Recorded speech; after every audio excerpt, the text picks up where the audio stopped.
দর্শক আসসালামু আলাইকুম। কনফিডেন্স ফিজিওথেরাপি ব্যথা নিরাময় চিকিৎসা কেন্দ্র থেকে আমি ডক্টর মোহাম্মদ মাসুম বেশি আপনাদেরকে স্বাগত জানাচ্ছি। দর্শক, আজকে আমরা কথা বলবো ফ্রোজেন শোল্ডারে কিভাবে আকুপাংচার দিয়ে দ্রুত ব্যথা নিরাময় করা যায় এবং হাতের মোবিলিটি বাড়ানো যায়। আমরা এর আগে একটু বলে নেই আসলে ফ্রোজেন শোল্ডার কি। আমরা বিভিন্ন সময় বলেছি ফ্রোজেন শোল্ডার হচ্ছে কোনো একটা জয়েন্ট স্পেসিফিক যদি জমে যায় সেটাকে আমরা বলি ফ্রোজন। যেহেতু শোল্ডারের কথা আমরা বলেছি, শোল্ডার জয়েন্টটা যখন জমে যায়, মুভমেন্ট কমে যায়, তখন সেটাকে আমরা বলি ফ্রোজেন শোল্ডার। মেডিকেল ভাষার আরো ভালো নাম আছে, এটাকে আমরা বলি ক্যাপসুলাইটিস। এখন এটা কাদের হয় যদি আমরা এক কথা চিন্তা করি, এক নম্বর হচ্ছে বয়স বাড়ার সাথে সাথে এই জাতীয় ক্যাপসুলাইটিস বা শোল্ডার জমে যাওয়ার প্রবণতা বাড়ে। এখন প্রশ্ন হচ্ছে কত বছর? স্বাভাবিক তো 40 থেকে 60 বছর, মেডিকেল সায়েন্স যেটা বলে, কিন্তু এরপরেও ফ্রোজেন শোল্ডার হতে পারে। এরপর যদি আমরা আসি জেন্ডার, মহিলাদের ক্ষেত্রে পুরুষের তুলনায় অনেক বেশি। এরপর হতে পারে কিছু সিস্টেমিক যদি প্রবলেম থাকে, ধরেন কারো ডায়াবেটিক্স আছে কিংবা কারো থাইরয়েড আছে, এই জাতীয় থাইরয়েড বা ডায়াবেটিক যাদের বেশি আছে তাদের ক্ষেত্রে এই জাতীয় ফ্রোজেন শোল্ডার দেখা দিতে পারে। এরপরে আছে কিছু ট্রমাটিক হিস্টরি, অর্থাৎ আপনি হঠাৎ করে আঘাত পেয়েছেন, অথবা আমরা কিছু কিছু রোগী পাই চেয়ারে বসে কাজ করছে, হঠাৎ করে চেয়ার স্লিপ করে কাত হয়ে পড়ে গেছে। এরকম যদি হয়, সেখান থেকে যদি আপনি আঘাত পান এবং ডক্টরের যদি নির্দেশনা থাকে জয়েন্টটাকে ইমোবিলাইজ করে রাখার জন্য, জয়েন্টটা যদি মুভমেন্ট কম হয়, সেটা একটা নির্দিষ্ট পর্যায়ের পরে জয়েন্টটা জমে ফ্রোজেন হতে পারে। আবার অনেক সময় আমরা পাই আমাদের যে হাতের যে বোনসটা লম্বা, হাতের এই এলবু থেকে শুরু করে শোল্ডার পর্যন্ত, এটাকে আমরা বলি হচ্ছে হিউমেরাস। এই হিউমেরাসের যে অংশটা উপরের, এখানে একটা হেড আছে যেটাকে আমরা বলি হেড অফ দ্য হিউমেরাস। কোনো কারণে আপনি পড়ে গিয়ে যদি এই হেড অফ দ্য হিউমেরাসের এখানে নেক আছে, সার্জিক্যাল নেক বলি আমরা, সেটা যদি ফ্র্যাকচার হয়, এবং ডক্টর অনেক সময় আমাদের এলবু সাপোর্ট দিয়ে দেয় আমরা, যাতে করে জয়েন্টটা মুভমেন্ট কম হয়, অনেক ক্ষেত্রে প্লাস্টার করা হয়। এই জাতীয় ফ্র্যাকচারের পরবর্তী যে কমপ্লিকেশন হয় সেটা হচ্ছে ফ্রোজেন শোল্ডার বা ক্যাপসুলাইটিস। এরপর হতে পারে বিশেষ করে ফিমেলদের যাদের ব্রেস্ট সার্জারি হয়, তাদের অনেক সময় হাত নাড়াচাড়া করার ক্ষেত্রে রেস্ট্রিকশন আমরা বলে দিই। সেগুলা যখনই উনি মুভমেন্ট কমাই দেয় তখনই আস্তে আস্তে জয়েন্টটা ফ্রোজেন হয়ে যায়, অর্থাৎ ফ্রিজ হয়ে যায়, জয়েন্টটা জমে যায়। এবার আমরা আসলে মূল পয়েন্টে আসি, এটার ক্ষেত্রে আসলে কি হয়। এটার ক্ষেত্রে যেটা হচ্ছে, আমাদের যে স্বাভাবিক অ্যাক্টিভ ডেইলি লিভিং, হাতটা উপরে উঠানো, পিঠ চুলকানো, ছেলেরা মানি ব্যাগ দিয়ে টাকা বের করা, এই যে ফাংশনাল অ্যাক্টিভিটি, সেটা আস্তে আস্তে কমে যায়। এই ফাংশনাল অ্যাক্টিভিটিস কমে যাওয়ার ফলে পেইন হয়। আমরা যখনই এক্সট্রিম পর্যায়ে যখন আমরা মুভমেন্ট করতে যাই, ফুল রেঞ্জ অফ মোশন যখন নিতে যাই, তখন পেইন হয়।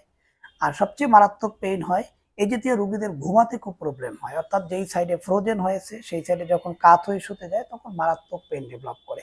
কয়েক মিনিট থাকার পরই আর ওই পজিশনে থাকা যায় না, আমাকে ঘুরে আসতে হয়।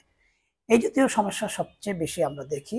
আর বিশেষ করে মহিলাদের যে গৃহস্থালির কার্যক্রম, সেটা যথেষ্ট ব্যাহত হয়, সারাক্ষণ একটা পেইন থাকে। এবার আমরা আসি আসলে এখানে কি হয়। এখানে যেটা হয় সেটা হচ্ছে, আমরা এই জাতীয় রোগীকে যখন হাত উঠাতে বলি সিভিয়ার পেইন, আমরা যখন যদি মাসেল গুলোকে টাচ করি তখন দেখা যায় মাসেল গুলো জমে গেছে, শোল্ডারের যে মাংসপেশিগুলো আছে সেগুলা আঁকড়ে ধরে আছে। তখন স্বাভাবিক তো আমাদের প্রধান টার্গেট থাকে যে শোল্ডারের সাথে যতগুলো মাসেল সম্পৃক্ত, সেই মাসেলগুলো যদি আমরা দিক থেকে চিন্তা করি, ডেল্টয়েড মাসেল আছে, আপার ট্রাপেজিয়াস মাসেল আছে, তারপর আছে টেরিস মেজর, টেরিস মাইনর, এই জাতীয় মাসেল যেগুলো আছে আমাদের, এই মাংসপেশিগুলোকে যদি আমরা ফ্লেক্সিবল করতে পারি, স্ট্রেচিং করতে পারি, ফাংশনাল করতে পারি, তাহলে ফ্রোজেন শোল্ডারটা খুব তাড়াতাড়ি মুভিং হবে। অর্থাৎ তখন আমি যে কোনো দিকে মুভ করে হাতটাকে ঘোরাতে পারবো উইদাউট পেইন, অর্থাৎ কোনো ব্যথা থাকবে না। এটার জন্য আমরা এখন সবচেয়ে আধুনিক পদ্ধতি যেটা ব্যবহার করি সেটা হচ্ছে ফিজিওথেরাপির পাশাপাশি আকুপাংচার থেরাপি।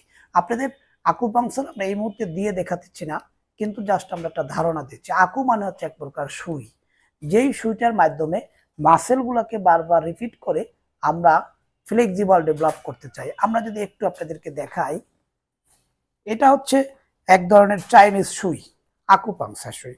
এই আকুপাংচার সুই, আমি একটা সুই আপনাদের সামনে একটু খুলে দেখাচ্ছি। এটা খুব সূক্ষ্ম একটা সুই।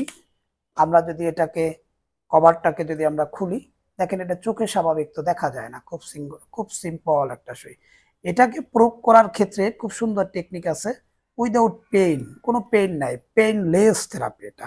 এটার জন্য আমরা যেটা করি, যেই মাসেলগুলো আমাদের ইনভলভমেন্ট আছে, শক্ত আছে, যেই মাসেলগুলোর কারণে জয়েন্ট উপরে উঠানো যায় না, পিছনে নেওয়া যায় না, স্বাভাবিক যে মুভমেন্ট আমরা সামনে নেওয়া পিছনে নেওয়া, মেডিকেল ভাষায় বলি ফ্লেকশন, এক্সটেনশন, কিংবা abduction, addiction, medial rotation, lateral rotation, এই ইত্যাদি যতগুলো মুভমেন্ট আমরা নাম বলি, এই যে নাড়াচাড়াটা মুভমেন্টগুলা, সেটাকে সহজ করার জন্য যেই মাসেলগুলো ইনভলভমেন্ট, সেই মাসেলগুলোর সাথে আমরা এখানে একটা গার্ড দেওয়া আছে, গার্ডটাকে খুলে আমরা এখানে প্রেস করে আমরা যদি বারবার রিপিট করি, এবং এখন এটাকে এই আকুপাঞ্চারটাকে আরো ফাংশনিং করার জন্য এটার উপরে আবার এই যে মাথাটা আছে যেটা মেটাল, এই মেটালটার সাথে আবার আকুপাঞ্চার আলাদা স্টিমুলেট মেশিন পাওয়া যায়, সেটা আমরা প্রয়োগ করে যদি স্টিমুলেট করতে পারি, সেক্ষেত্রে যেটা হয় মাসেলের যে 3টা লেয়ার আছে সর্বনিম্ন লেয়ার পর্যন্ত আমাদের স্টিমুলেশনটা পৌঁছতে সম্ভব হয়। যখনই আমরা স্টিমুলেশনটা পুরোপুরি পৌঁছাতে পারি, তখন আমাদের জয়েন্টটা খুব ইজিলি মুভমেন্ট করতে পারে। এবং এটার জন্য খুব বেশি পরিমাণ যে প্রতিদিনই যে আকুপাংচার দিতে হয় তা না, এটাকে আমরা একটা অ্যাসেসমেন্ট করার পর কারো 1 দিন পর 1 দিন, কারো 2 দিন পর 1 দিন, অথবা কারো প্রথম দিকে একটু রেগুলার এটা করতে হয়। এটা কয়েকটা সেটিং করার পরই জয়েন্টটা পরিপূর্ণ ফ্রি হয়ে যায়। তো দর্শক, আজকে এ পর্যন্তই।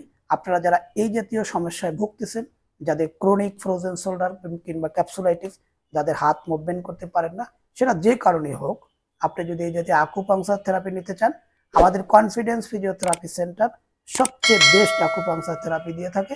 আপনাদেরকে স্বাগত জানাচ্ছি। আজকে পর্যন্তই, আবার আসবো অন্য কোনো টপিক নিয়ে। আসসালামু আলাইকুম।